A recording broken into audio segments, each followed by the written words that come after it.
When most people think of the Buenos Aires cityscape, they think of some of its best-known and most traditional features.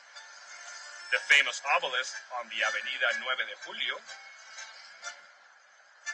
and, in the Plaza de Mayo, the Casa Rosada, literally the Pink House, the home of the Argentinian president. Although Buenos Aires is well known for its European-style architecture, it is also famous for its La Boca neighborhood, especially El Caminito, with its brightly painted buildings.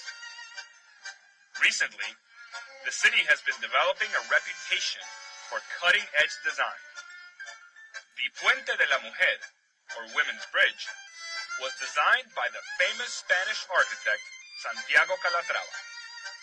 It links the city with the newly developed port area of Puerto Madera.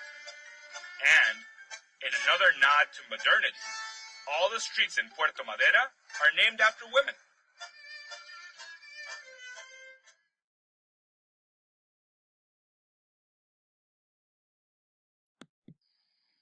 A horse, riding gear, a poncho, and a flat-brimmed hat outfit the gaucho of Argentina.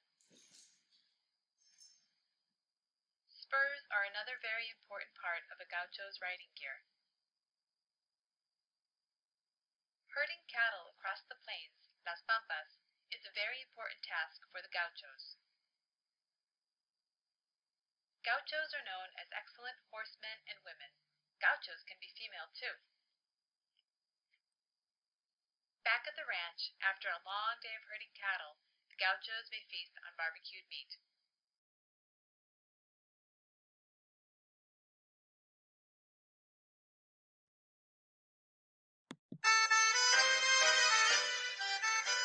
Everywhere crowds gather in Buenos Aires, you can see street performances of the national dance, the tango.